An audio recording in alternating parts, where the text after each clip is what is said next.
The playoffs are here, and you can predict the action all the way to the finals with FanDuel Predicts. Predict the spread, the total points, and even the game-winning moments that make the playoffs. Sign up and get a $25 bonus with FanDuel Predicts. Offered by FanDuel Prediction Markets, LLC, a registered futures commission merchant. 18-plus bonus is non-withdrawable and expires 7 days after receipt. Trading derivatives involves significant risk and may not be suitable for all investors. Manage your activity with their consumer protection tools. Restrictions apply. See terms at FanDuel.com/predicts/bonus-offer-terms. Excuse me! Taxi! Come on, what are you doing? This is the 77 WABC minicast. Let's go to former Governor Rod Blagojevich and see what the heck is going on. What's going on, Rod? Well, Cass and Cosby are all about common sense, but in Chicago, where murder rates are high, among the casualties is common sense. The teenagers are taking over the city. And we have a governor, we have a mayor who are afraid to do anything about it. And it's, it's laughable in some respects. On the other hand, it's a very, very terrible, dangerous thing. 5 police officers were run over by an 18-year-old teenager during a carnival event at like 3:30 in the morning last Saturday night. 25 people have been shot over the weekend. This is only the beginning of what obviously is going to be another long, hot summer for the people of Chicago, citizens of Illinois.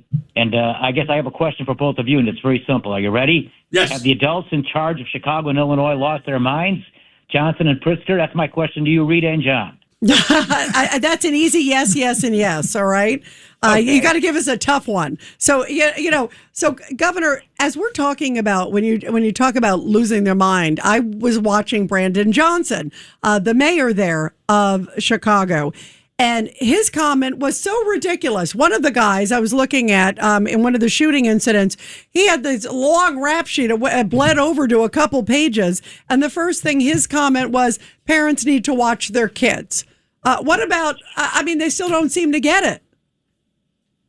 No, it's a terrible comment. It's unfortunate because the reality is, unfortunately, some of those underprivileged neighborhoods, there's only one parent, and she's 15, 16, 17. And then there's a grandmother. There's no father. There's no authoritative figure. But more than that, the police officers are on the run. They're afraid to do anything to kind of keep the peace because they know the Democratic politicians, Johnson and Pritzker, don't have their backs. And these teenagers are not stupid. They know that. We're talking about 18-year-olds, 17-year-olds, 13-year-olds. Hundreds of them out on the street the other night. They've done this in downtown Chicago, by the way. But the other night it was in a low-income, underprivileged neighborhood where black people live. And here again, the black community gets screwed because they can't rely on the police to even keep their neighborhood quiet at 3:30 in the morning. And here's the admonition that the Democrats basically give to these young teenagers. It's basically this. They're basically telling them, listen, we don't want you to shoot up the city. We don't want you to rob stores or hijack cars, terrorize taxpayers, and we don't want you to run over police officers with a car, which one kid did, running over 5 officers. But if you do, we're warning you, we're going to send you to community-based intervention programs. That's their solution. It's so sad. And they wonder why there's this revolving door. Governor, I'm curious, the whole case of Sheridan Gorman was this horrible case. She was the Loyola college student, remember, who was shot in the middle of the night. Have you heard any politicians there say we could have done better for her? Her parents spoke out last week at a rally in New York because they're from New York. And talked about just how the system has failed them. And they feel the politicians there in Chicago have failed them. Well, no Democratic politician has done that. Darren Bailey, the Republican nominee for governor, has. But he's facing a very tough challenge.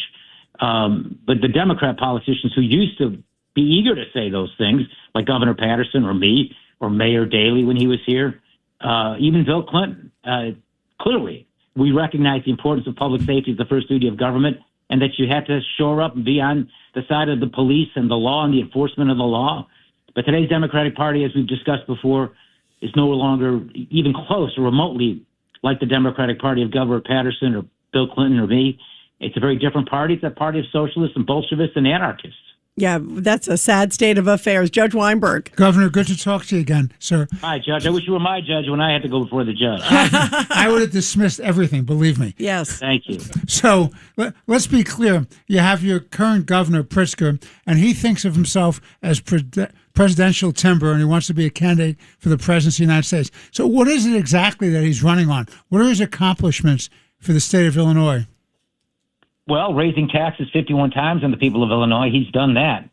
He's also, that's a record. Yeah, he's done that.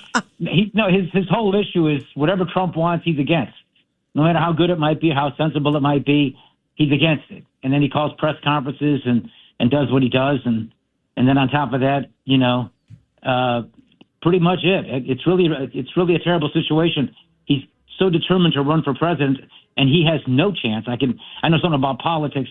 If there's anybody out of Chicago, Illinois, who might have a fighting chance, it would be Rahm Emanuel. It's not J.B. Pritzker. And but he thinks by over-pandering to the left wing of the party, he could disguise the fact that he's a billionaire, and those people hate billionaires. Yeah, it's a mess. Well, former Governor Rod Blagojevich, we love having you on. Thank you for speaking common sense, which we appreciate.